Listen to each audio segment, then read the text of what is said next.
கடலூர் மாவட்டம் சிதம்பரத்தில் கொள்ளை வழக்கில் தொடர்புடையவரை காவல்துறையினர் துப்பாக்கியால் சுட்டுப்பிடித்துள்ளனர். அண்மை செய்தியை பார்க்கிறோம்.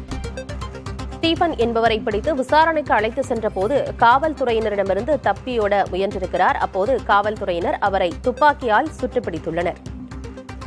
விவரங்களோடு செய்தியாளர் ஸ்ரீதர் இணைந்திருக்கிறார். என்ன நடந்தது ஸ்ரீதர்?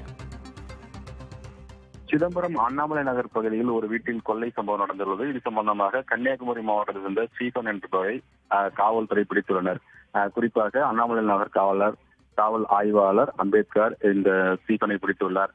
அவரை பிடித்து சென்று அவரிடமிருந்து நகைகளை பறிமுதல் செய்யப்பட்டு அவர் பயன்படுத்திய ஆயுதங்களை பறிமுதல் செய்ய கொண்டு சென்றதாக கூறப்படுகிறது. அப்போது காவல்துறை பிடியிலிருந்து அவர் தப்பி ஓடியுள்ளார்.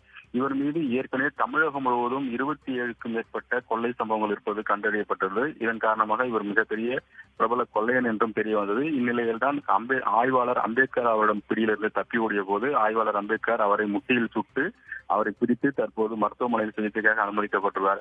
இவர் பிரபல கொள்ளையன் என்பது மட்டுமல்லாமல் இவர் மீது பல்வேறு வழக்குகள் இருப்பதாகவும் சொல்லப்படுகிறது.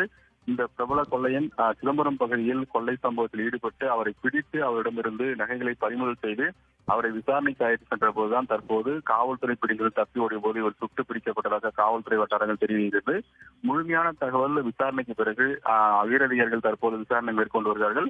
அதன் பிறகு முழுமையான தகவல் ஸ்டீபன் குறித்து முழுமையான தகவல் வெளிவரும் என்று சொல்லப்படுகிறது.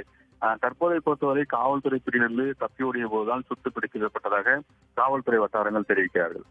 தகவல்களுக்கு நன்றி ஸ்ரீதர்.